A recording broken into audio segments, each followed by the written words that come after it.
Magandang hapon sa ating lahat. Narito ang ating update sa Super Typhoon Goring. Napanatili ang Super Typhoon Goring nasa lakas na 100 o lakas ng hangin na nasa 185 kilometers per hour, samantalang ang pagbukso ng hangin ay nasa 230 kilometers per hour. Samantala, may isa tayong bagyong binabantayan sa labas ng ating Philippine Area of Responsibility sa siyang tropical depression na ang layo po niya ay nasa 2,325 kilometers silangan ng Central Luzon. Kasalukuyan, malayo itong tropical depression at wala pang epekto sa ating bansa. Itong si Super Typhoon Goring ay patuloy niyang inahatak ang southwest monsoon o habagat, at kaya itong habagat ay patuloy nakaka-apekto sa mula Central Luzon hanggang Mindanao. Kasalukuyan, ang layo ng sentro ng mata ng Bagyong Goring ay nasa 95 kilometers silangan ng Kasiguran, Aurora.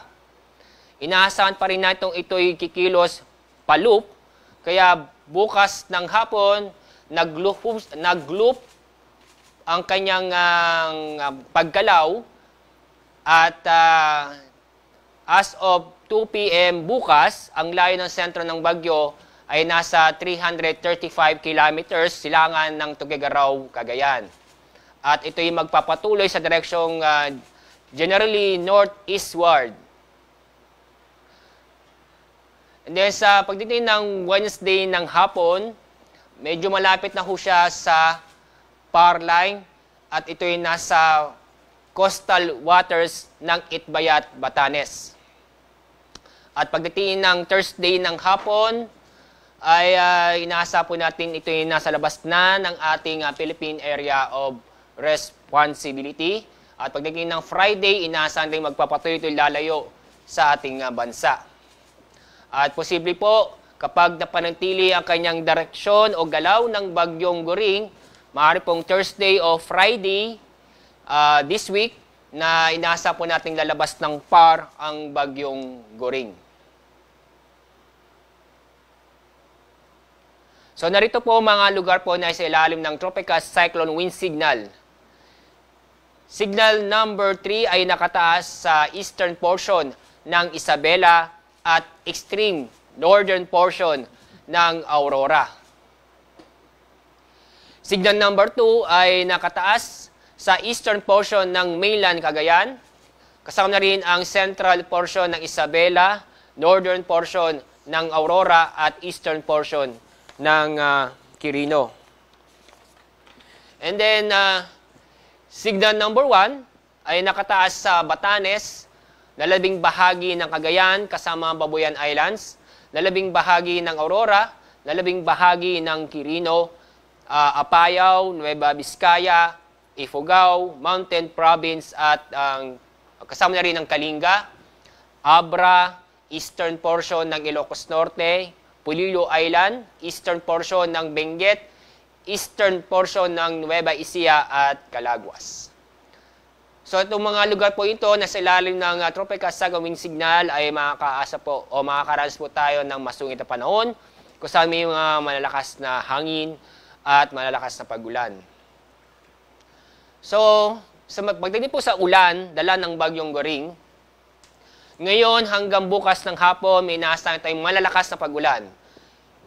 Ang more than 200 millimeters, ibig sabihin nito ay torrential na pagulan na inaasahan sa extreme eastern portion ng Isabela at northern portion ng Aurora. Yung 100 to 200 millimeters, ibig sabihin niya na heavy to intense na mga pagulan. O intense to torrential na pagulan. Itong 100 to 200 millimeters. So ang mga lugar po ay nasa eastern portion ng mainland Cagayan, eastern portion ng Isabela. Yun naman pong 50 to 100 millimeters, ibig sabihin po niya moderate to heavy rains na inaasahan po sa Ilocos Region, Apayao, Abra, Benguet, eastern portion ng Nueva Vizcaya, lalabing bahagi ng mainland Cagayan, lalabing bahagi ng Isabela, at lalabing bahagi ng Aurora. So bukas ng hapon hanggang Tuesday na ng hapon, minasang tayong malalakas na pag-ulan. Inyo makikita, doon na lamang po tayo sa moderate to heavy rains sa eastern portion ng Babuyan Islands at eastern portion ng mainland Cagayan.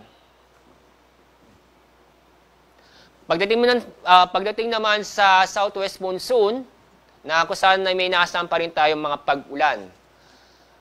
Dito, may inaasam malakas na pag-ulan, moderate to heavy rains sa Cavite. Ngayong araw po, sa Cavite, Batangas, northern portion ng Palawan, kasamang Calamian at Cuyo Islands at Antique. Ito naman po sa heavy to intense na pag-ulan sa Zambales, Bataan at Occidental Mindoro. Bukas, minaasahan pa rin tayong mga pag-ulan dulot ng habagat sa Cavite, Batangas, northern portion ng Palawan, kasama ang Calamian at Cuyo Island, Antique, Negros Occidental, southwestern portion ng Iloilo at northwestern portion ng Aklan. At ganoon din po, mas malakas na pag-ulan sa Zambales, Bataan at Occidental Mindoro. Pagdating po ng Martes, August 29, may inaasam pa rin tayong malalakas na pag-ulan dahil sa habagat sa Cavite, Batangas, Romblon, northern portion ng Palawan, kasama ang Calamian at Cuyo Island, Antique, Guimaras, northwestern portion ng Aklan. Sa kategoryang 100-200 mm, ito ay sa Zambales, Bataan at Occidental Mindoro. So dahil po dito, patuloy pa rin tayong mag-ingat dahil sa mga may inaasam pa rin tayong malalakas na pag-ulan na diyan pa rin ang diyan pa rin ang banta ng pagbaha at pagguho ng lupa, lalo na po sa mga mabababang lugar at malapit sa mga ilog.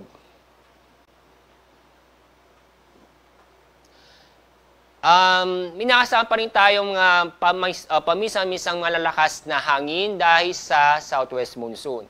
Ngayon, makakaranas po tayo ng malalakas ng hangin o paminsan malalakas ng hangin sa Bataan, Metro Manila, Calabarzon, Mimaropa, Bicol Region, Visayas, Dinagat Island at Camiguin. Bukas, minaasahan pa rin tayong mga paminsan-minsang malakas na hangin sa Bataan, Metro Manila, Calabarzon, Mimaropa, Bicol Region, Visayas, Dinagat Island, Camiguin at sa malaking bahagi ng Zamboanga Peninsula. Sa Tuesday, sa Aurora, Bataan, Bulacan, Metro Manila, Calabarzon, Mimaropa, Bicol Region, buong Visayas, Dinagat Island, Camiguin at sa malaking bahagi ng Zamboanga Peninsula. Dahil sa malalakas ng hangin, dala ng habagat, ngayong araw, nag-issue pa rin tayo ng gale warning. Ang mga lugar po na sa ilalim ng gale warning ay sa northern at eastern and southern coastal waters ng Luzon at western coast ng western Visayas.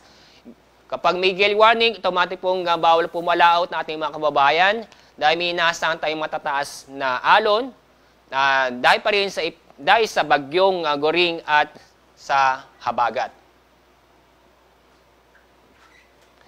Yan po ang ating update sa ating bagyong binabantayan ho natin.